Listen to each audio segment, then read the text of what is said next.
We are grassroots, bottom up, and we're run by 2,000 volunteers. And this is the point where I go, thank you to George for mentioning us in his article about the alternative models of journalism a few weeks ago in The Guardian, so we can credential ourselves that way. We are, as a network, expressly progressive and internationalist in our outlook and pro-democracy. And we know from our 2,000 or so writers, our 500,000 or so readers a month, that there is a sense of polarization, a worry about far-right populism, authoritarianism, extremism in the world and in this country right now. There's a lot of people writing about it for us. There's a lot of people talking about it with us. And at the same time, there is a hope that people are holding on to tightly within their own communities, a hope for greater accountability, for truth and democracy. So it's never felt more important to discuss those things than it does right now. And it felt important to bring some esteemed guests with long careers and expertise in these areas to talk about it here, along with some of our citizens. So we're going to do that. We're going to do that with Yasmin Alibhai-Brown, who is here, renowned journalist, author, broadcaster, long-time champion of diversity and equality and social justice, a writer who always challenges prejudice, promotes understanding across communities. We're going to do it with, I don't know whether the doctor is always at the front, Nafeez, so I'm going to say it, Dr. Nafeez Ahmed, investigative journalist, author, systems theorist. I'm sure there's a system to be talked about and an ecology in terms of the far right and populism tonight, who explores themes of environment, security, justice, peace. And it's really great to have Nafeez here. Nafeez is working with Byline Times right now. Byline Times is our partner organization. We are separate, Bylines Network and Byline Times, but we collaborate where we can. This is a really good example to do that, time to do that. And George Monbiot, who is an acclaimed writer, campaigner, Guardian columnist, as we've just mentioned, decades exposing injustice and advocating for ecological renewal. And I stole this off the internet, a fearless advocate for a fairer, sustainable world who galvanizes movements for hope and systemic change. If that's where we end up in the next 90 minutes, galvanized as a movement for hope and systemic change, that would be fantastic. So we're going to have 50 minutes, an hour of panel discussion. And then we're going to open up to some questions from our people that have joined us on the webinar over the last 30 minutes. But the chat is open throughout. So please do put your comments, your thoughts in the chat. I think reactions are turned on. So if you really want to applaud with the virtual applauding anything anybody says, feel free to do that. I just ask everyone to remember that this is about democracy, and that a principle of democracy is truth. Another one is surely respect. So if we can honor that in the chat, that would be fantastic. Patricia, who is our editor-in-chief for Byline Scotland, who is here, will moderate that chat and pick out some questions. And also, we'll run a poll. Well, we're going to run the first one now. So we're going to run a little poll for you as audience, which you should be able to see. And that poll will ask you to give us your feelings, your level of feelings at the moment about the rise of populism, extremism, and the right in this country or elsewhere in the world. So, Patch, if you can run it. Yes, just. And we'll run that for a second, and please vote as much as you want. And I suppose as that's running, I'm just interested, Yasmin, George, Nafeez, if you were voting in that poll, where would you put yourself between not a little and very concerned right now? Yasmin, where would you put yourself? Very concerned, very, very concerned. Okay, we need another category then. George? Yeah, I'm up there with Yasmin, very concerned. Nafeez? Yeah, I'm up with Yasmin and George.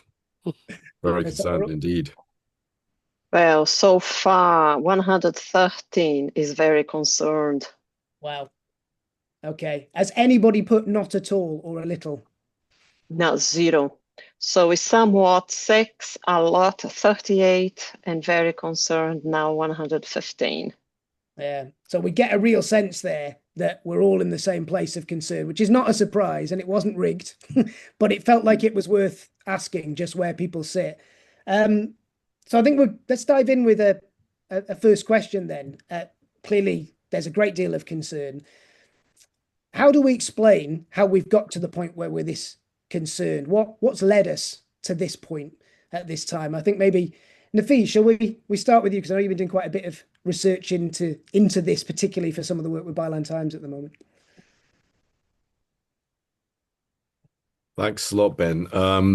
Well, it's a real honor to be here with George and Yasmin, both of whom I'm massive fans of. So um, it's great to be able to discuss this with you and get your sense as well. So um, my concern, I think, which I think is probably shared by everyone, is really looking at the trajectory of what we are seeing now with um, the meteoric resurgence of the populist right. Um, and I think the problem that I'm seeing is really there's a number of issues here. I think first of all, um, the the biggest thing that really worries me is that the trajectory of this, as we look at what's happening in the United States, where there is now a grand real-time experiment taking place before our eyes, we are seeing that this is very much about the intentional desire to destroy democracy. And there is no real secret here anymore. I mean, I think it's almost being lauded as the reason to stay in power. It's got to the point where Donald Trump is openly talking about the idea of having a third term, and his supporters are saying the same thing. They're openly talking about the idea that there should really kind of be a one-party system, openly saying that the Democrats are essentially fundamentally um, an impossible entity to deal with, irreparably criminal. And that's obviously extending into the way that they've characterized the entirety of the left under the rubric of this mythical entity called Antifa, which can't be pinned down in any meaningful way, shape, or form, but allows authorities, if so inclined, to essentially label any opposition, any resistance, any criticism of Trump as part of that kind of monolithic terrorist kind of specter from the left. And I think that's the thing that's so, in a way, the mask is now clearly off, that this is very much about a complete derangement of democracy, and in the name of the people,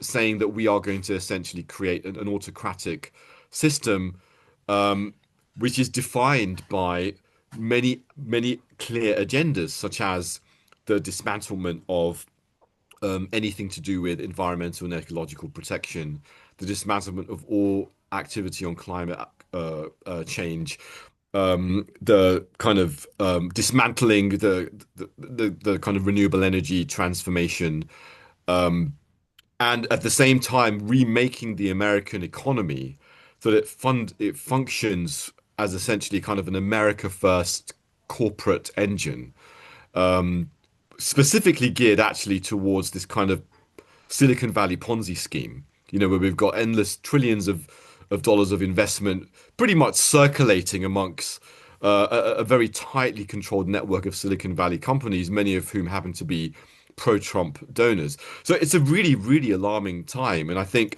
that the icing on the cake here is that this is not isolated and never was isolated to the United States. That the movement that basically has taken for in America has done so with and on the back of myriad connections to political groups and movements across Europe, and not just across Europe, but in many other parts of the world as well. But this is a transatlantic, in fact, global movement. And, the ambitions have been laid very clear that this is not just about America, it's about reshaping the entire global order. And obviously if you're watching, you don't have to be even that careful to watch, but looking at the activities of figures like Elon Musk and so on and so forth, again, it's no secret.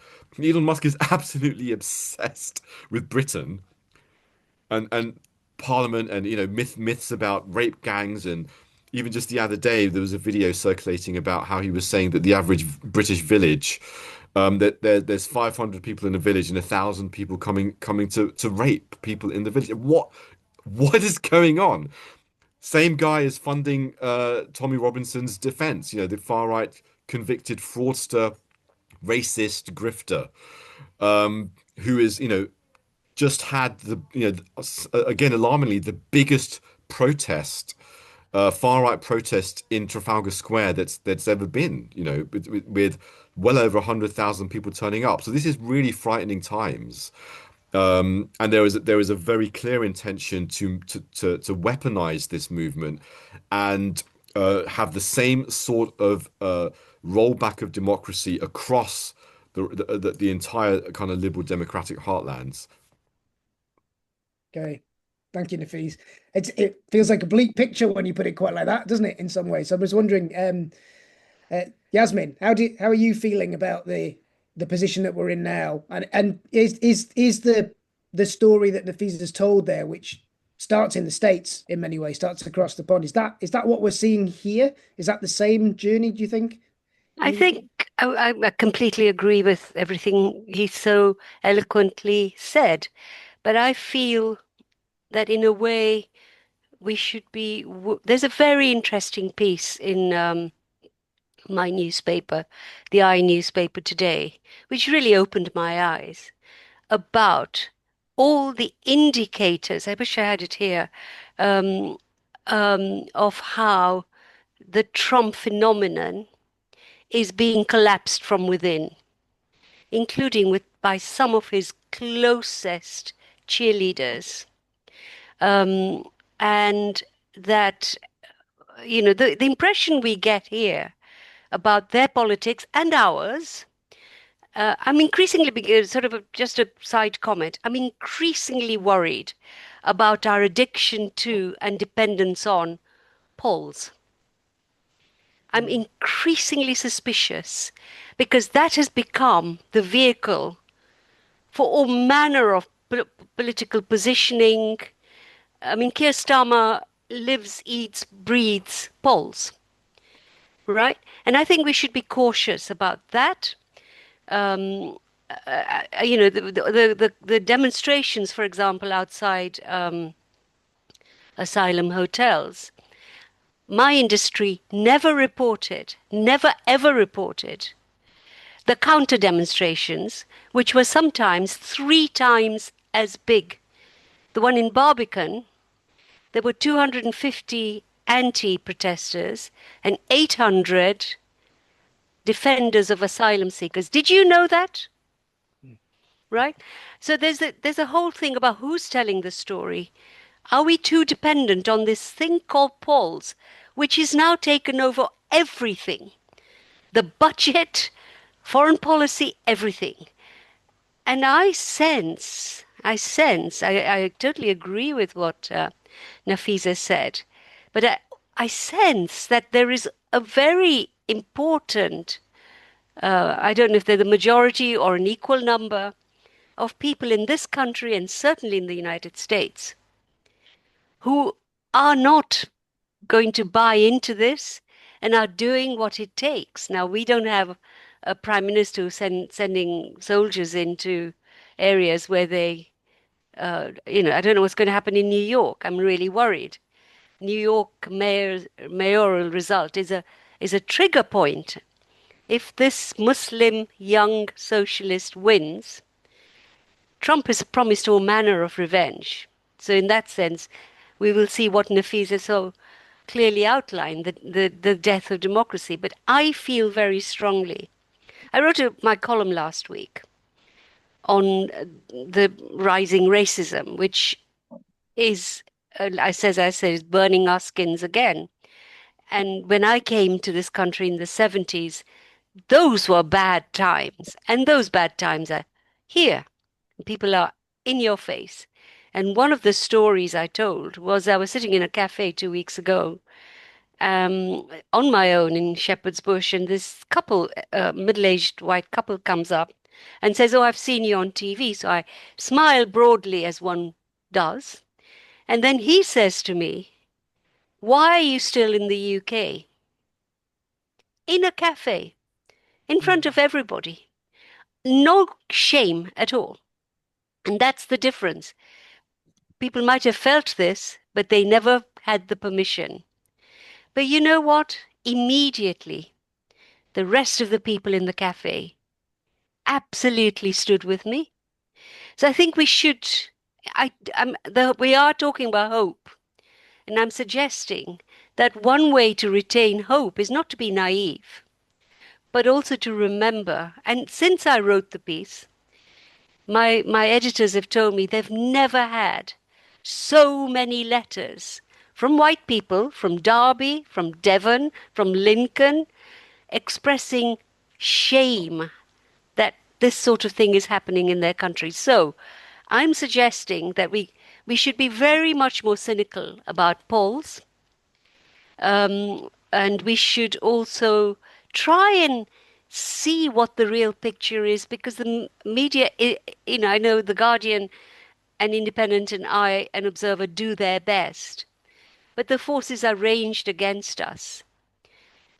But what I'm saying feels to me a reality as much as real as the other reality.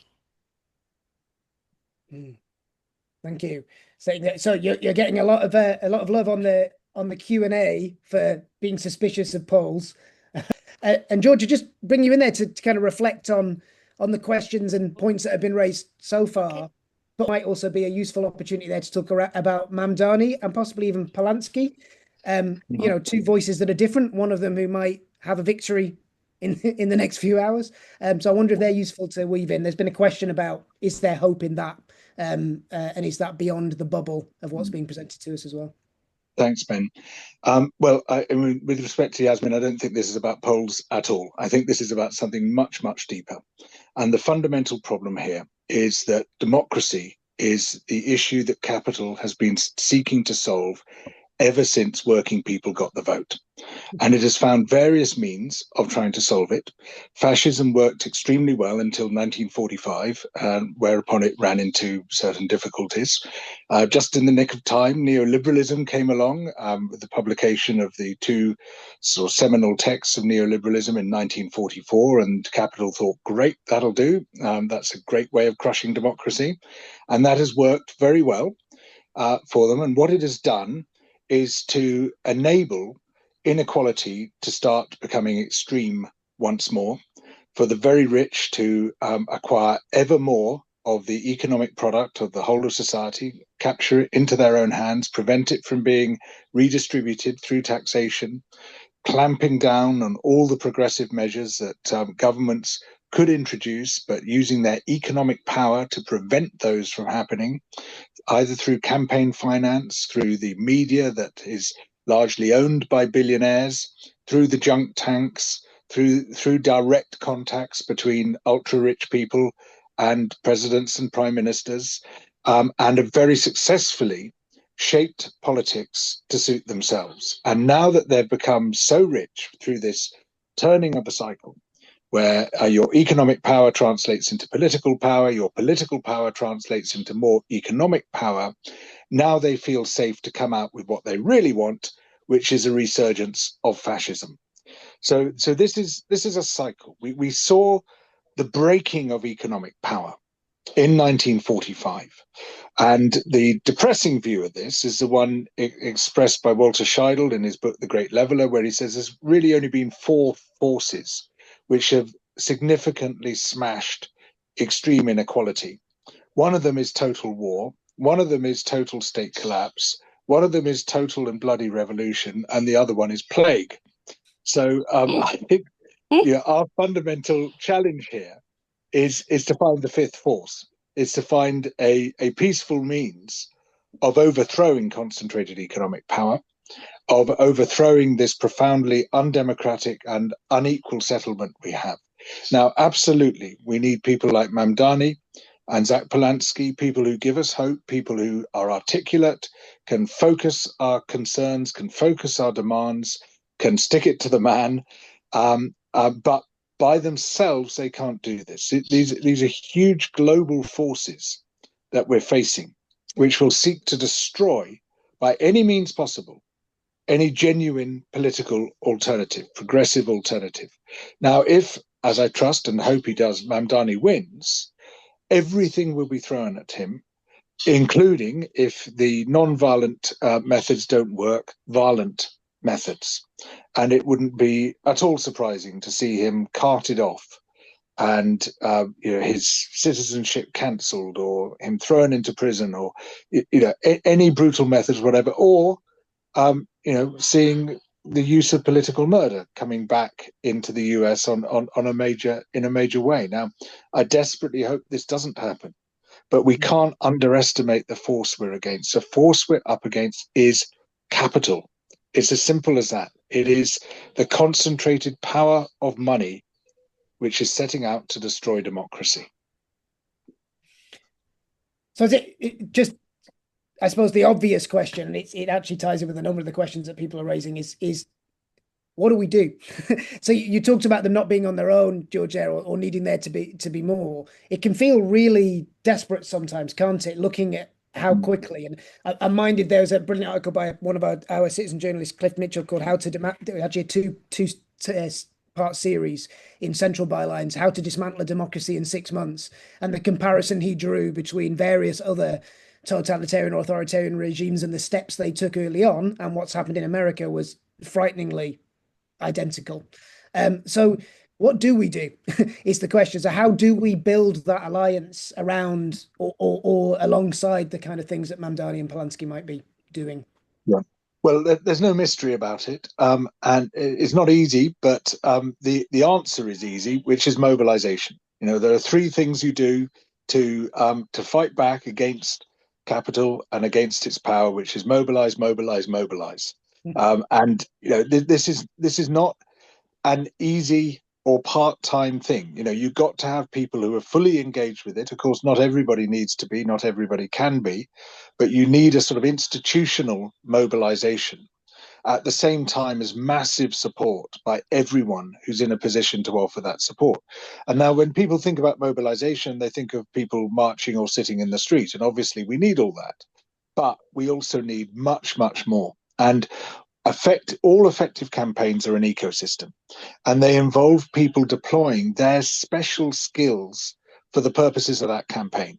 So as well as people sitting in the street, we need radical accountants, we need radical lawyers, we need radical administrators, we need radical teachers, radical therapists. Whatever you are already, deploy those skills in the cause of fighting, perhaps for our very lives, but certainly for the life of democracy. It's interesting. There is a question here asking the panel, what do you think about the use of X for government communications, particularly in light of the increasing hostile rhetoric, disinformation, and outright lies about the UK coming from Elon Musk? I think that's a really useful question, because there's an ecosystem of social media and media which we all feel we're rubbing up against or trying to flee to other alternative ecosystems right now. So yeah, I'm wondering, Yasmin, what's your thoughts on how we do that mobilization, I suppose, in the context of X and the other bits of the media ecosystem? I do want to come back at George. I do think there's a problem of impressions being created by pollsters. I'm sorry, it's really important. When people start telling you Nigel Farage is going to be the Prime Minister of this country, and the media becomes the wind under his wings, and they repeat and they repeat, there's a self-fulfilling prophecy here. We have to question what evidence people have for believing that that's where the future is headed. But that's my answer to you. But where I think for governments, our government especially, disengagement from X is an absolute necessity. It's an absolute necessity, because heck, he hates them, for starters. He's using all his money and propaganda tools, not just against us people of color, migrants, transgender people. I mean, his madness about transgender people is quite, psychotic. And we are not a colony of the United States. Every time in any public meeting, I have said how much we should resist Farage because he is mini-me Trump. Almost everybody in the audience, in the British audience, reacts positively. They hate what's going on in America, and yet here we are sucking up to the so-called great power. It is a great power, but actually, we are both nurturing him from a distance and giving him credence, which is why he wants these royal visits and so on. So I do think that I agree with George that if we could get the kind of mobilization which we have, the lawyers, we have this lawyers group, don't we, which is fantastic. What are they called? I've forgotten. Jolyon. Jolyon's Lawyers, Good Law Project. Good Law law project. project. Yeah. Yeah. We certainly, I think, have to have a journalists network too, of good journalists, for example. Why aren't we getting a group together which decides that if nothing else, at least we'll live by the promise of our profession. And I'm quite excited by George's idea that it's not just about numbers of citizens, but using the skills and influence we have. And one thing is clear, like all bullies, when you hit back, they don't like it. And, I was on a few years ago with Farage on his Rise and Rise and Rise for 2 hours live on the Jeremy Vine show. And he loves to be loved and he loves to be praised. And if you don't do that from the first minute, he sucks up to you, actually, in the end. So today I was on Jeremy Vine and they were going on about Rachel Reeves. What are your views about her budget? And I said to them, why aren't you doing this, asking the same questions about all the promises Farage is now promised to break for his, budget, which will come to us apparently when he is properly Prime Minister? Nobody is scrutinizing this man. The least journalists could do is to do that job. That's interesting. People follow Femi Olawale. There was really a lovely video that Femi did quite recently where he kind of just clipped questions asked of Farage and others about what the effect of Brexit would be on migration. And of course, they said lots of people coming across the channel initially, and it's a medicine we have to take in order to get where we want to be in the future. So, you can actually find the very things we're having in their strategy quite deliberately and consciously. I'm interested, Nafeez, then to come to you there on, as somebody who has moved to Byline Times recently, partly for this purpose and building that alliance of journalists. What your response is to that question of uniting journalists around this. I'm also interested that a couple of people have talked about some work the NUJ are trying to do in equipping and arming journalists, and also that we have 4 or 5 people who've commented, I'm a journalist, I'm a writer. So we clearly have people with us today who want to contribute as well. And perhaps also just to frame that, a fundamental question, if we're looking for hope in this, a number of people are saying, how do we, even if we unite ourselves and mobilize, how do we compete? How do journalists, specifically compete with the scale of resource and infrastructure that the right have, particularly, we had the reference to X before, but it's not just that, is it? It's the kind of scale of people have read Catherine Stewart's book about Money and Lies and God in America and the strategy that was used to get Trump elected and the way that's kind of weaving its way into this country as well now. How do we compete? How do journalists do that? What's the answer for building that network now? And then along with that question that I think it's very important as well is the one that is the time is the question is saying that if it's social media is so easily manipulated, is it not time to encourage people to start community organization in person? So I think those questions go one after another to see how. There you go, Nafeez. We made you wait for ages and then gave you 5 questions at once. So over to you. Yeah. How does journalism solve everything? Yeah, I don't know if I've got the answer to that, but I think vibing off George's and Yasmin's comments. And I think, this issue of polling, without getting bogged down in a kind of a unhelpful back and forth. I think really the issue we're seeing here fundamentally is that there is a groundswell of people that are increasingly attracted to what Nigel Farage is saying.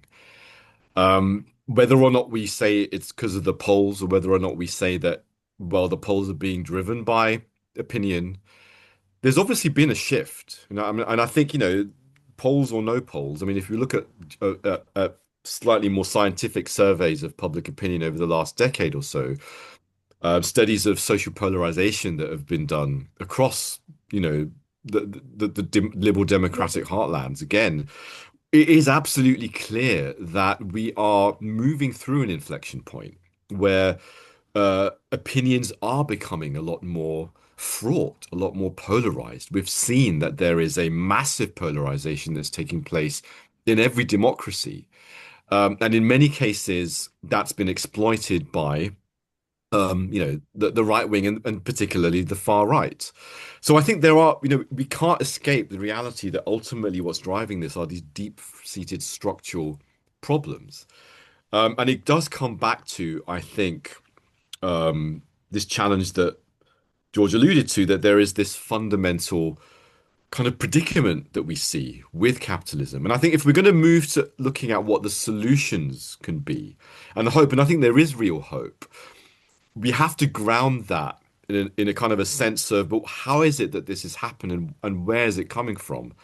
And I think when we're looking at a lot of this stuff, it does feel overwhelming. It does feel terrifying and alarming in a way. When we're seeing all of this stuff, we're seeing this massive accumulation of wealth and power, and now it's lashing out. But I think just to step back a little bit and look at the context of this, the context of this is actually a long-term structural crisis in capitalism, which, I don't want to go too kind of nerdy about it, but it's, the climate crisis is obviously one very important central kind of symptom of that crisis, which is obviously related fundamentally to our, the fact that we have a relationship with the earth and we're degrading our biophysical kind of the basis of life on earth, our planetary life support systems. But that itself tells us so much about what's really driving this. And I think 15 years ago, when in 2010, and I've got this in the introduction to my book. I'm gonna have a shameless plug now. My book Alt-Right, which is essentially kind of an investigative history of the rise of the far right as a global network. But the intro to the book, I talk about how in 2010 I threw this prediction out there, which I never really thought, I didn't at the time really think this is what's going to happen. But I put it out there and I was looking at these systemic crises and I said, if this doesn't change within the next 20 years, I believe that the far right is going to take the center in the Western heartlands of liberal democracy. And the reason I said that is because I was looking at three cross-cutting things: energy, economics, and environment. And so one of the key things that's happening right now that many of us aren't often aware of, and this is a key metric that I often bring to light, and it's a little bit nerdy again, but I really want our listeners to understand this, is this concept of energy return on investment, or EROI. And there's an emerging consensus in this slightly nerdy field of study amongst lots of energy economists who are studying this metric, which basically looks at how much energy you use to get a certain amount of energy out. Now, of course, simple physics tells us that energy is the heart of everything. You can't move something in the economy without using energy. And it's clearly at the heart of the climate crisis. What we now know is that since around the 1960s, the EROI of the fossil fuel system, so the amount of energy that we use and the amount of energy we get out, that metric has essentially hemorrhaged by around half. So put it this way, when in the heyday of the capitalist system, maybe kind of the early 20th century, the ratio was like 100 to 1. It was brilliant. You put a little bit of input and you get tons of oil and gas out, and it's wonderful. But by the 60s, that kind of began to plateau, and since then it's just gone down more and more.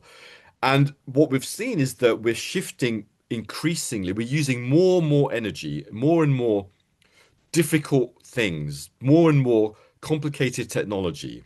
Look how we've shifted from, into fracking, now pumping vast amounts of water into the ground, using more and more energy to extract what we can, and doing that and finding more difficult nooks and crannies to get that oil and gas, and that process is just self-cannibalizing, right? And it's driven by this neoliberal capitalist structure, which requires us to keep extracting more and more and more.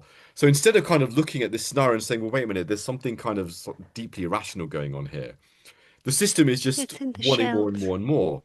And so what's happened as a result is that has fed into Just goes everything. in the oven.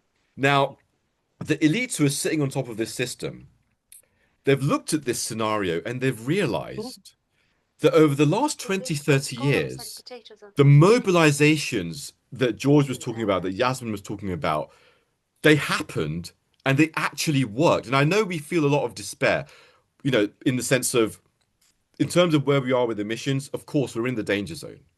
It looks like 2 degrees is already people talk about 1.5 gone and they're debating it. And I've spoken to climate scientists say they think 2 degrees is gone. So I don't want to underestimate the gravity of the situation that we're in. But let's just remind ourselves that in the 1990s, we were looking at 6 degrees Celsius by the end of the century. And now the worst case scenario is about 3 degrees, which is still an uninhabitable planet. So it's pretty dire, guys. But we've got to a point where we actually did make a difference. And all of that work that was done at, whether it was the UN, whether it was all the mobilizations, all the NGOs, all that politicking and doing that, getting out there, protesting, all of that, it actually made a difference. And we got to this point where 198 countries have actually signed up to the idea that we should transition away from fossil fuels. It was ironically an agreement that was made at a COP run by an oil state. So again, I'm not trying to say that everything is hunky-dory, but the point is that when we do take action, it actually does make a difference. And we have had an impact. And I actually think looking at, if you look at the way Trump is doubling down on anti-net zero, and let's, dismantle all of this stuff, it's rooted in a deep-seated fear of a transformation that is getting out of control, that they cannot control, that no one planned for. Let's just look, and I'm sorry to bang on, and I want to pass over to my colleagues, but just look at the trajectory, the economically driven trajectory of clean energy, solar, wind, and batteries. No one sat down and said, we're going to plan this, and we're going to kind of have a conspiracy to have solar, wind, and batteries take over. It's driven by pure economics. The costs have gone down exponentially, and adoption rates are going up exponentially. And every single year, the International Energy Agency made predictions saying that it's going to be like this, and it's going to be slow, and it's not going to happen. And they were proven wrong. And so 20 years on, every year being proven wrong, they finally started to change their models. And then this year, the Trump administration's in there, and they clamped down and said, no, no, no, no, no. If you remember last year, they were talking about, it's pretty much we've passed a tipping point. And then this year under Trump, the IEA said, oh, no, no, it's going to be back to the same old types of forecasts. Why? Because the trajectory is clear that there is a transformation underway.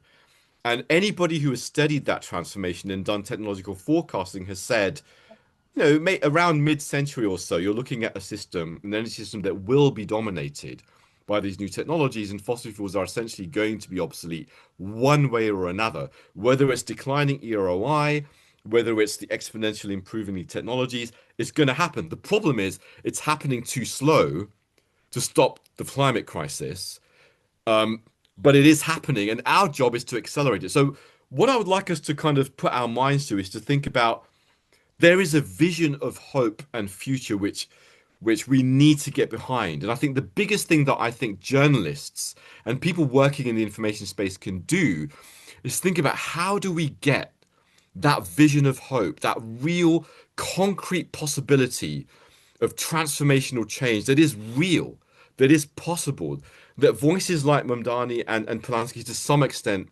are kind of leading towards. But how do we paint that picture for people to make them realize that actually hope is possible, change is possible, and is happening and is underway? All we need to do is get together and leverage our power together to make that happen. I think that's the key because so many of us are losing hope. And that's the self-fulfilling prophecy that Yasmin warns us about. Let's not get into that self-fulfilling prophecy because ultimately it's what capital wants us to believe, and it's fake. It's not real. Fascinating, and actually, a lot of responses on the chat and the Q&A, kind of agreeing with many of the things you said, Nafeez, and also people starting to feed through about our audience here tonight. Some thoughts, so some talking about alternative media sources and other places. Some talking about where can I get involved in organising on the ground? Who can I connect with? I guess it would be remiss of us, given that, a gang, in the absence of Nick Lowles, who unfortunately couldn't join us in the end tonight, organising an organisation that organises people. We're all kind of journalists and activists in that sense, and organisers. So what specifically do we as storytellers, as journalists, as people who in some way are contributing to the narratives, do right now? What's the thing that we can do that can give people hope, and where is that hope? I know, as I say, a number of people have talked about various bits of Substack or various other media sources, or indeed the three of you as places they might look for that. But what else can we do as people creating narratives? George? Well, thanks, Ben. The Bylines Network is tremendously inspiring. It wasn't for nothing that I named it in my column recently, alongside a whole load of really amazing independent local media springing up around the country. And of course, the Bylines Network is part of that, but by no means the only one. In town after town, city after city, borough after borough, we're seeing new, progressive, often radical citizens' journals setting up to fill the huge gaps left by traditional local media. And in some cases, those local media have simply disappeared, they've folded. But even when they haven't, they just don't do the job they're supposed to be there to do, which is actually reporting what's going on, reporting what power is doing to people. It's crucial that journalism speaks truth to power, but the great majority of journalism, unfortunately, reinforces power, speaks with the voice of power. And it's really inspiring to see these new journals, these new newspapers, new networks like yours, filling that huge gap and doing what journalism ought to do. And sadly, the great majority of journalism does the opposite of what it's meant to do. And that's because, again, of economic power. It's because most of it is owned by extremely rich people. And even those aspects of it which aren't, particularly the BBC, still dances to the tune of those extremely rich people. And undoubtedly, journalism is a very big part of the problem. The media is a very big part of the problem. Most journalists, and there are some glowing exceptions on this panel. Thank you, Yasmin, and thank you, Nafeez, for your amazing and staunch and relentless journalism. But unfortunately, the majority of our colleagues across the media are basically concierges for economic power. They are part of the concierge class. And just as billionaires and hectomillionaires reward people lavishly for increasing their wealth, they also reward people lavishly for increasing their power. And their tame journalists are among those people. And we all know of right-wing columnists who do a tenth of the work we do and are paid at least 10 times as much. Can I comment? Sorry, carry on. Go on. No, you go, Yasmin. Go on. What were you going to say? I mean, some things, just some observations. I'm actually a pessimist by nature, but a fighter as well. And 38 years in the business now, I have never surrendered to the right or its demands, politically or journalistically. And nor has George, and nor have some extraordinary people. Fewer and fewer of us, I must say. But what's interesting to me is that, in a way, holding out and making your case, whoever you are, in the best way that you can, and being courageous and in sort of subversive and not afraid, eventually even your enemies listen to you. This is just purely my experience. There have been many times and I've thought I can't be doing this. Every time I've been on with some bastard or other, and I think, why am I spending my life in, these minutes, these precious minutes? I'm very old now. But it's really important that we keep on, and you keep on. And the Gaza is a perfect example of that. The powerful have absolutely wanted to control the narrative. They have punished us. They've threatened us. They've changed the laws. But they have not converted the population, the vast majority, here and globally. It's just exactly like the Iraq War, when there was that one day when there were marches across the world against the about to happen offensive. And what is really striking to me, and it's important if we're talking about hope, that they haven't been able to crush how people feel about Gaza. They have not been able to control the narrative. And so I really believe these things are possible. And that's what I feed off. I mean, Gaza has been a wound in many of our hearts, but it's also kind of convinced me that not giving in to the powerful, the Labour government being among the worst I've ever come across, and Friends of Israel here, the EU completely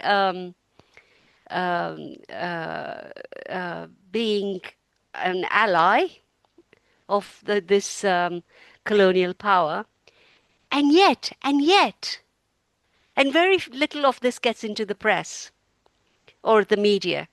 I mean, the number of times I raise, I'm very lucky I can write what I want on Gaza in my newspaper, but when I talk about it, people at once jump in and say, oh, but October the 7th. In spite of all that, the story that we wanted told is the one that is being told. And it's a very important example of real passion, commitment to a cause, and I suppose the people's will.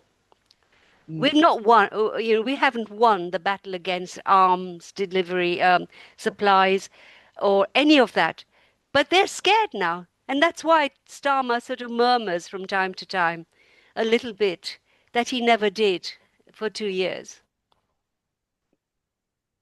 I have to say that Gaza has been one of the most popular issues for British citizens in the Bylines Network to want to write about. And we ran a series earlier this year of interviews and features with about 10 articles that spoke to about 14 people in Gaza, 14 Gazans, some of whom are no longer with us, who were subjects of those articles. But the passion for people who, other than caring about the issue, had no personal connection, but are citizens who were passionate to write about it, was really quite profound. And the knowledge on the ground about what was going on there, as opposed to what we were told was going on there, what we could see on our screens mostly, was much, much deeper than perhaps we'd anticipated. So I think that's a really valuable and useful comparison, something that the narrative wasn't controlled by others. Before we ask one more question, then move into taking some of the questions from people, although we've woven them through as if it was by magic. I should never have said there was going to be 30 minutes of questions at the end, should I? I should just snuck them in carefully. There is a bit of a theme in some of the questions about tech specifically. There's been a mention of AI a couple of times, and people's kind of thoughts about how the tech world and the power of the tech world plays in this. And also there's been some mentions for Carol Cadwalladr, the Nerve and the Citizens and those kind of organizations that are specifically taken on through journalism, big tech and the tech bros. So I just wonder whether there's any thoughts from any of the three of you, whoever wants to jump in, about what we do around that. And I suppose part of that is also thinking, and not everyone's au fait with the mechanics of this, but it's worth just mentioning the way that AI is now beginning to control algorithms and feeds, what it brings to the top of your search or in the AI box at the top of Google is even further suppressing some of the alternative narratives and stories. So I guess that's where you also get the question that some people have asked is, should we just step outside of all of the technology and just go door to door and talk to people on the street? So yeah, just wonder if there's any reflections on that specifically that you might want to chuck in at this point. I think Nafeez is the god of all of this. He is. He might be. Although, George, you unmuted. Were you going to jump in then? Well, I was just going to say one thing about getting out and about, and I see that Anthea Simmons is among our guests, and she and others have been doing fantastic work locally with deep canvassing, spending like half an hour on the doorstep, talking to people in depth. It breaks through that bubble, both the media bubble and the social media bubble. And when it's aligned with something that Anthea and others have also been heavily involved in, which is the primary process for deciding collectively in your constituency who your progressive candidate is going to be, effectively taking the initiative away from the political parties, away from the Westminster machine, returning power to the people in a really inspiring and exciting way. I think those two things together, the deep canvassing and the people's primary, give us real hope for renewal and reclaiming democracy in this country. Fantastic. Nafeez. Thanks, Ben. Thanks, George. I mean, I think obviously there's a clear challenge. I mean, but I do think that there is a model of and I'm not going to spend time trying to diagnose what we already know about these techno-utopian fascist nut jobs and them melding race science and long-termism and all this kind of crazy stuff. What I would like us to think about is the emancipatory potential of new information technologies, which is essentially what neoliberal capital is attempting to contain. And that's what they're very worried about, that there is this decentralized potential for these technologies, which to some extent we have already experienced and which we're even participating in now. It used to cost hundreds of thousands to broadcast to a large audience. Now it doesn't. Now it's cheap. Anyone can pretty much do it. You can record a video, put it on a platform, and then it goes to so many people. The problem is that the ownership structures are the same. It's still the centralized hierarchical control where, means of production controlled by these giant tech platforms, and they're trying to hoover everything up. But there is a potential that's emerging, and the fact is that the innovation that's coming out is so exciting. And one of the most exciting innovations that I'm seeing, for instance, is with citizens assemblies. And there is the Global Assembly is a group I was working with for a few years, advising them on stuff that they were doing. And they were working in different ways. They worked with grassroots organizations, but they specifically worked with the COP process. And they're currently working with the COP30 process to establish the first global citizens assembly that was officially kind of aligned with COP30 and to become with the intention of being a permanent feature of global governance. So the idea is not just to do this for the COPs, but to do it for every COP and to have it essentially kind of become part of how the UN system works. And what they've now done is they've created this brilliant platform using AI tools and using other sorts of things where they can now automate the process of selecting individuals to participate in citizens' assemblies on this global scale. And it's absolutely tremendous. And we already know from so many different local experiments that citizens' assemblies are a super powerful, empowering tool. And they have been used even in formal democratic contexts to actually kind of enhance how local governments and stuff can actually make good decisions. So it's all like a proven method. So that's just one example where technology can be used these can be used to harness good things. So I think what we need to do going forward is encourage, young people everywhere to go into these fields with with this mindset of we can be entrepreneurial and create new types of things that actually work for the planet rather than work against us and help us cultivate new models. And it's really, really possible. In terms of practical stuff like what we do about current platforms, it's a difficult question. I kind of look at Twitter or X as almost like it's almost like a it's like a platform under occupation, right? It's like really it was a public square. It functioned as a public square, and now it's kind of just been taken over. And I kind of wonder that, I think there's arguments, really good arguments for both sides. I completely, um, I'm in agreement with people who say let's just boycott it completely. It's insane. It's full of race hate and insanity, and it's run by this crazy guy. Let's just get out of it. I really sympathize with that. But I'm also in agreement with people who say, but let's stay on and fight and keep counteracting and don't make it easy for them to control the algorithms. So it's a difficult thing to do, and I don't know what the answer is, but I think many of us can consider our position and see what can we do best in our context to fight back. I don't know if you were following the Q&A, Nafeez, but Peter Garbutt just asked, just as you were speaking, what do the panel think of citizens' assemblies? It was almost a seamless response. So it's clearly on other people's minds as well. A very small example for me, in some work I did previously, was really privileged to be involved in a young people's climate change assembly in Newcastle upon Tyne, which is now an annual standing assembly. And by reports of the council, the two most effective climate change measures in Newcastle were proposed by 15-year-olds in the first of those assemblies about 3-4 years ago. So, there's a slightly different example of it actually working. But they've got to have teeth, I guess, and be able to have purchase with those things that can really make a difference.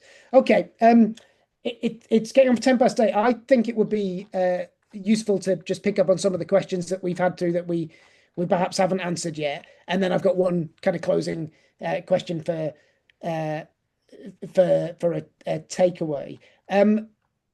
So there's a question from Amir Darwish, and Patrick, you might have seen some others as well, but I thought this was interesting, and you touched on it. But it's about asylum seekers and refugees, not listening to the voices of those asylum seekers and refugees, and then asking who could write about them, and are the media really interested in hearing those voices? Or are we stuck in a cycle of we'll talk about it but not talk to the people? And is there something we can do to change that?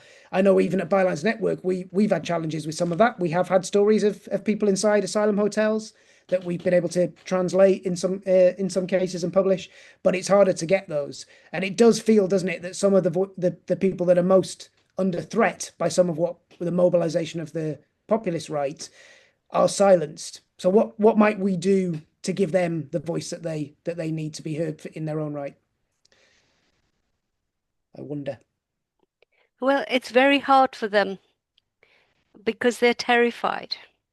Yeah. It's not only that the outlets don't allow it to happen, but it suits the politicians to have them unseen and unheard, and they're terrified that if they say anything, any sliver of a chance that they have of getting leave to remain will vanish.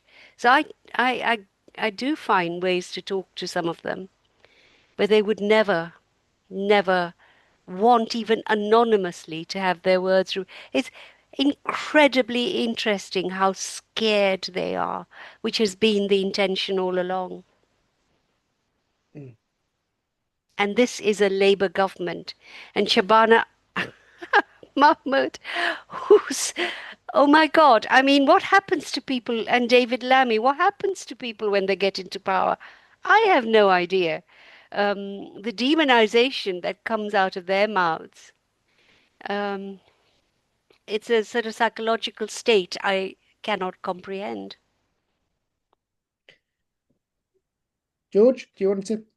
Yeah, I completely agree with everything Yasmin says there, and it's a horrific situation. And it's part of this wider attempt to make everyone fearful.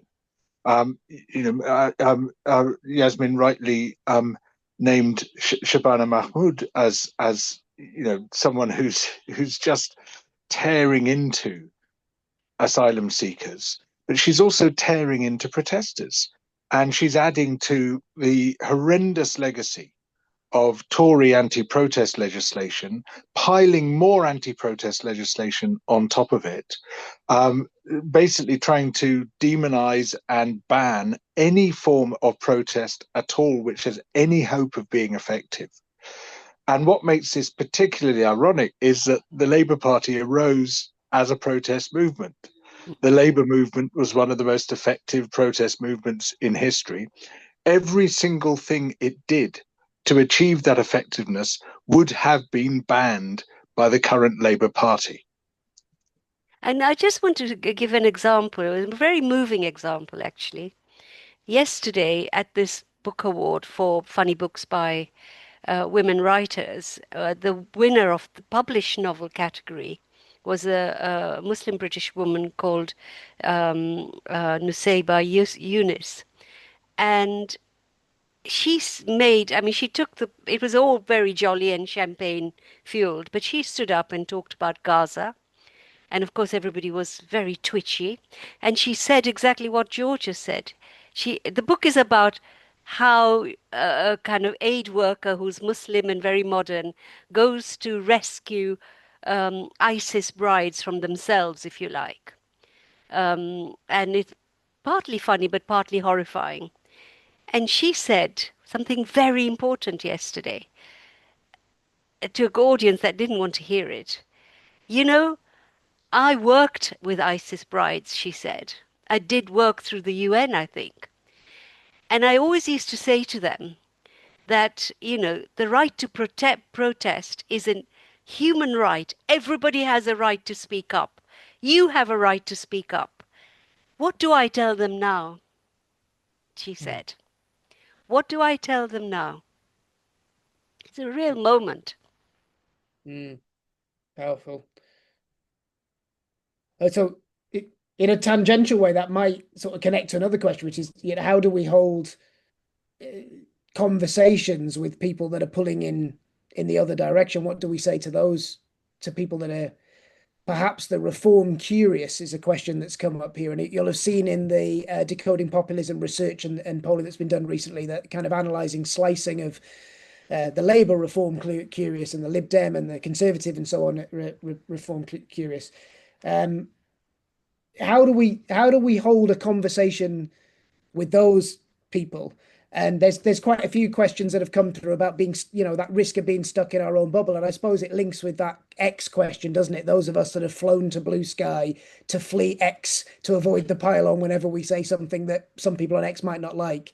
How do we still have that conversation? And I just want to share just one tiny example that we've reported on in Northeast Bylines, which is the first Asian mayor of Asian Lord Mayor of Newcastle City Council, now no longer a member of the Labour Party, Habib Rahman, wrote for us about crossing the line from the protest that he was on, which was against the far right, and the protest of people protesting outside the asylum hostel, to talk to people on the other side that he recognised, to try and enter a dialogue, to unpick what was happening and see if he could persuade them, essentially. And I guess you can see somebody's just posted, I think, a little bit in the Polanski tactic of using the populist tactic to get into that space. And yet that frightening figure that Nigel Farage has more TikTok followers than all the other members of parliament put together. So it's talking to audience. So yeah, how do we bridge that gap, whether it's in social media or on the street, to talk to the reform curious? And what do we say to them at this point? How do we do that and avoid the risk of just talking to a couple hundred people of ourselves tonight who might agree? Nafeez.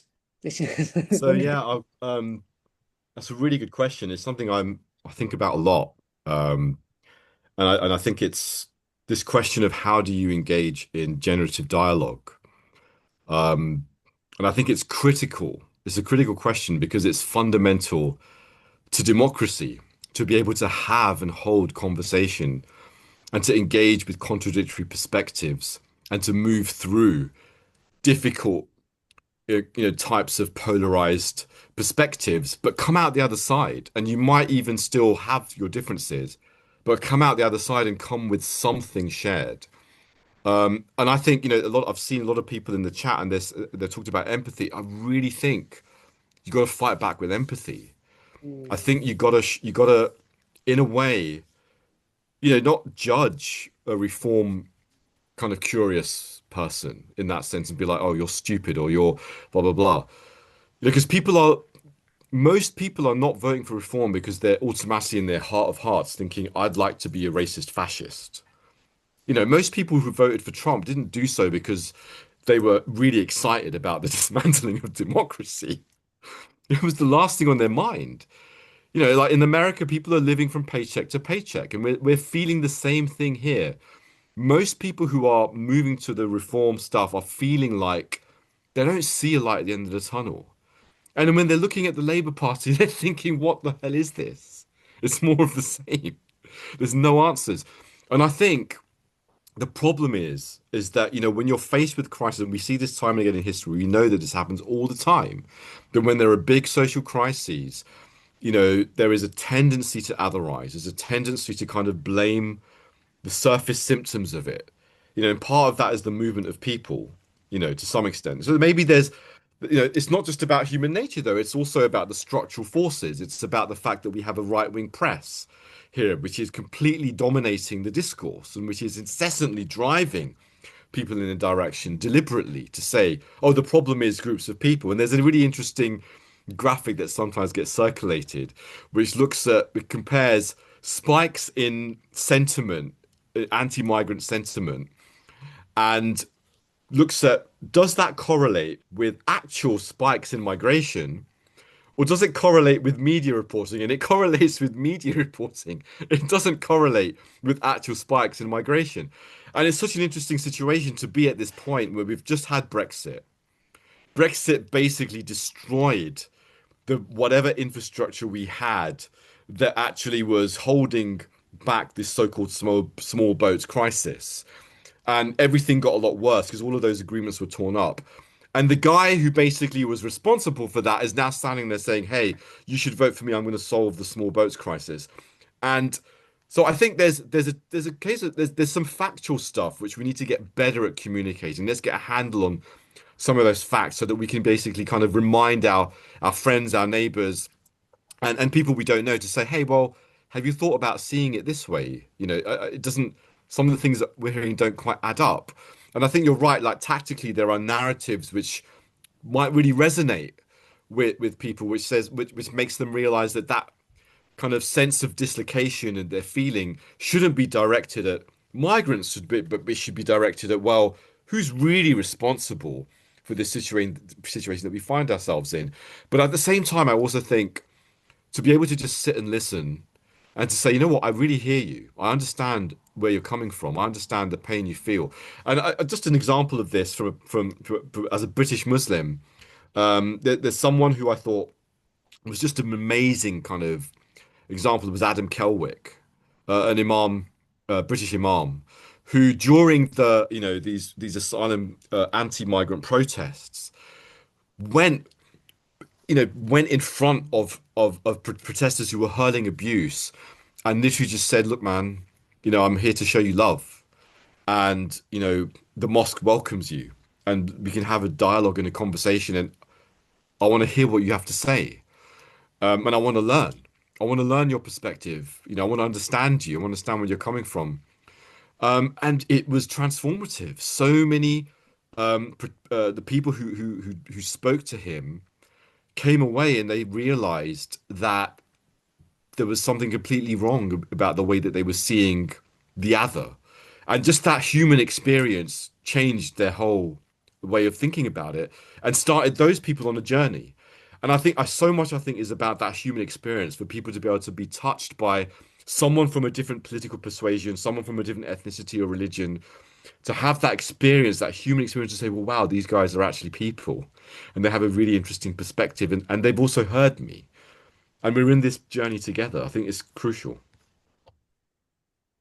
Fascinating. I'm minded to, as she's already had a mention, but Anthea Simmons has put taking people through issues like the NHS, wealth inequality, Trump's America, and then saying, you're not really a reform voter. And the idea of putting decision trees on boards as we get close to the election so people can know they're listened to, but also see how decisions are actually made feels a really effective thing. And somebody's put in the chat the Who Is Your Neighbour group in South Yorkshire that talks to people who are vulnerable to far-right propaganda, to listen, to not judge. And I think perhaps this discussion is perhaps an answer to one of the other questions, is what do we do about the left behind communities, which I suppose are the cannon fodder for those populist forces. And some of that, it sounds like from what we're saying here, is listen to them, hear what those issues are, approach them with empathy. I find it very disturbing, this oft repeated solution, if you like, to what's going on. It's what's driven the Labour Party, and I completely respect what Nafeez has said about the Imam and so on. There are points at which that kind of intervention temporarily moves people. But it actually, we have to, I don't want to understand the kind of racism that I personally witnessed when I was in a recovery ward at Chelsea and Westminster Hospital, where two men abused the African nurses and said things like, "Get your filthy hands off me." I have no desire to understand them at all. My job then was to understand how the nurses felt.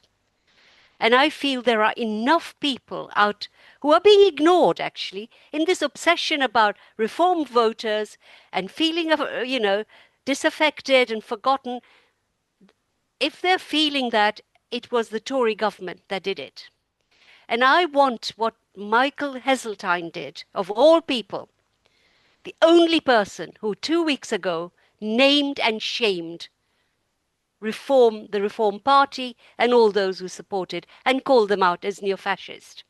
I really feel I want to be speaking to and making an ally of those people who are incredibly upset, worried, and disturbed by the rise of this force within us.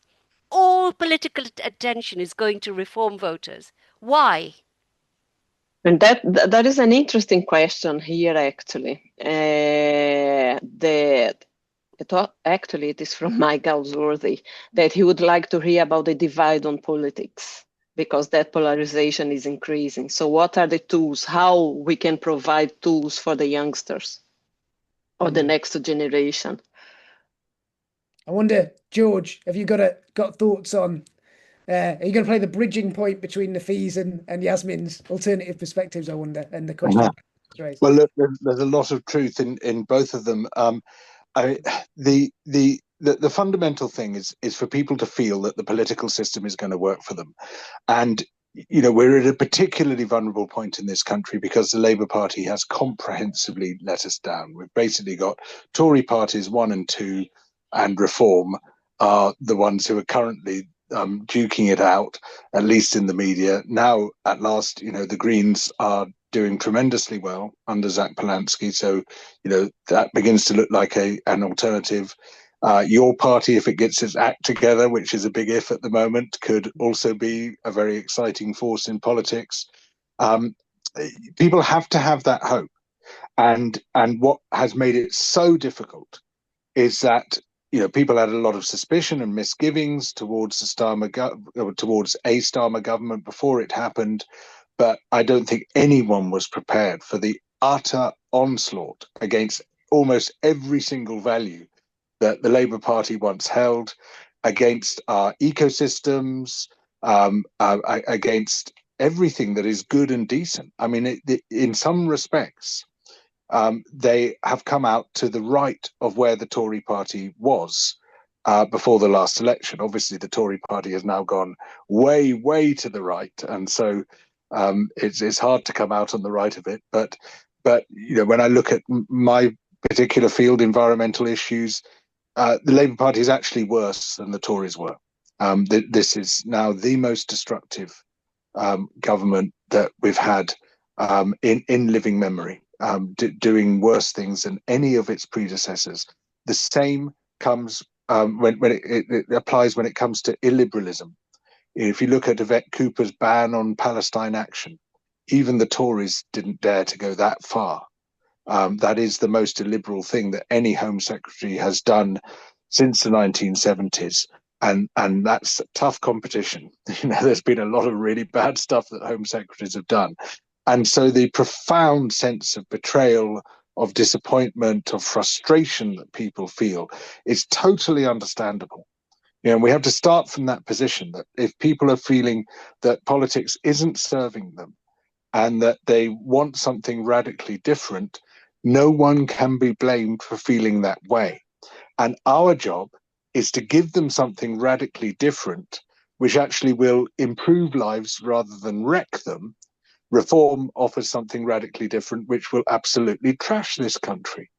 I think Zach Polanski and others on the Labour left and your party, etc., offer something radically different, which will greatly improve people's quality of life, social justice, distribution, and environmental protection here. Can we also please, somebody's raised this point, can we mention the Lib Dems?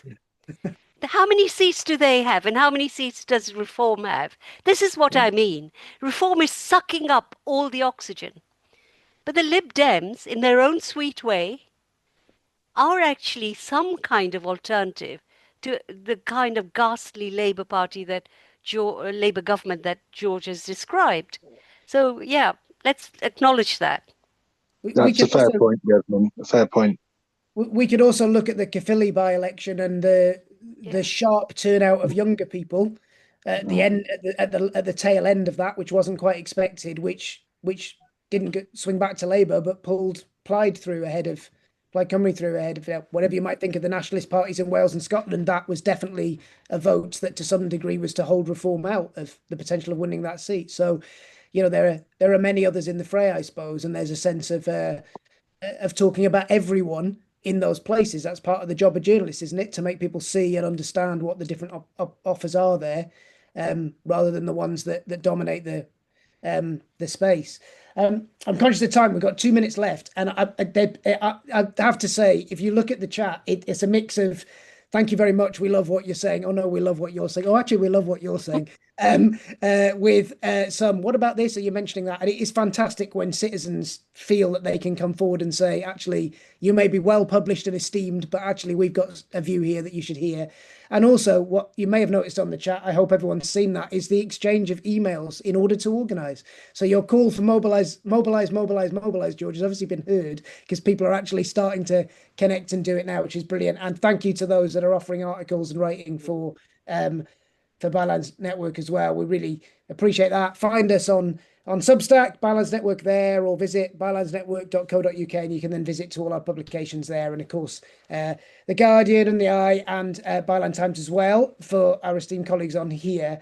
Perhaps to finish then, that's the killer question, the takeaway. And I think I was going to do this with, and I said in the email before, and I do it with one, but I'm going to make it a two-part if that's all right to each of you. So 2 takeaways for people. The first is, where should they look for hope now? If they're feeling down and sucked into the trap of believing that the right have won already and the populists and the extremists have won, where should they look for hope? And secondly, having found that hope, what's the first thing they should do? So when they dial off this, where should they look for hope, and what's the first thing they should do after that? And Yasmin, your sound is open, so over to you first. And by the way, some people have said gas mark 6, and if there's any of your dinner left to share around when it's cooked, they'd love to have some. So, so yeah, where should they look for hope, and what should they do next? I think you have to look within first. I think in the kind of passive democracy many of us have lived in for such a long time, this assumption British democracy will go on forever, we will never lose these ancient rights, Magna Carta, this passive, non-engaged democracy has become part of the problem. So I suppose we all need to look within and activate our democratic cells, if you like, and feel every minute of every day anger, hopelessness, hope, but in a very active political way. Because, I'm an insider, outsider. I came into a democracy at the age of 23, having lived under the empire and after independence when there was no democracy, no free speech. So it means a lot to me. And when I see, because of that, there is this real passion, minute by minute passion. I mean, my husband tells me sometimes, could you just stop being political? And I can't. And I think it behoves us all to begin to be like that. And if we do that and then form the groups and alliances that George and Hafiz and dialogues that they've talked about, it will have the energy and meaning that we really need. This is urgent. Thank you. Nafeez, a place for hope and a thing to do. Okay, so place for hope. So what gives me hope is there's been some interesting surveys and polling that's been done, which shows that yes, there are lots of negative opinions out there, and there's loads of crazy shit going on. But a couple of years ago, I think it was about 20 years ago, there were polls done regularly about what people think about the economy. And it was very, do you prefer the environment or economic growth? That kind of thing. And it was always, of course, we prefer economic growth. They've now done similar polling recently in the last few years, and it's flipped. That's 20 years, right? That's like a disruption. That's like a, before you had, it's like when you have massive rapid change, like perspective has shifted. Now people are literally saying, actually, we want to curtail capitalism to protect the planet. And that kind of sentiment has been reflected in many, many, many other issues. So I'm a member of this thing called the Club of Rome, think tank, and we commissioned these polls all across Europe. I think it was like 18 different countries, right? And across the board, you had majorities, they even, including in Saudi Arabia and, other kind of places, right, which you would not expect. Major majorities of the population are agreeing that they want investment in environment. They want more investment in health. They want greater democracy. They want greater participation. So despite everything, despite all the polarization, despite the rise of the nationalist populist right, there's been this phase shift in the way the public and citizens feel and see the world. And it's moved in this wonderful, beautiful direction. And again, no one planned it. It just happened. And that gives me hope because it means that there is a real shared humanity that we've got to hold on to. What to do next? I would say that what I always tell people is say, think about how think about what your interests are, what you love the most, and what your skills are, and think about how you can work with a small group. It can't just be you. You got to think about what I can do with other people and create something new that together intentionally breaks the old paradigm and creates something for a new paradigm. And it could be any element of it, but just do it and make that commitment, make that intention. I'm going to do that, and then follow it through. Thank you. George, last word to you. Organize locally. We're more powerful at the local level than we are at the national level, but federate nationally. So build up strong local community groups. This is absolutely key. And then link them to other community groups to create national movements. If we keep trying to go straight to the center, we'll keep being rebuffed because that's where power is. That's where power is concentrated. But we create our own power at the neighborhood level, at the community level, building much more sustainable structures locally than we can if we go just centrally. And then we bring them all together. And that's what really gives mainstream politicians a chill when they see these big institutional movements which have grown up from the grassroots, which they cannot control. Brilliant. Thank you. I think that's a great point to end on. So it's down to us, where we are, where we're at as citizens, not the centre, but the centre of the world that we're in, where we're at right now. And citizens and journalists can do that together. So I'd like to thank our panelists, to Yasmin, George and Nafeez for joining us. Thank you to Patricia for helping field the chat, and to everybody else. I'm sorry we didn't get to all the questions. Maybe we should do this again at some point. We are talking to George on a podcast in not too long a time, actually. So maybe we can ask some of those questions to George then. And we hope to see you all again soon. What a great turnout. Thank you. I hope everyone is enthused and excited to find hope and to counter the rise of extremism and hate. Thanks very much. See you all again soon. Bye. Bye.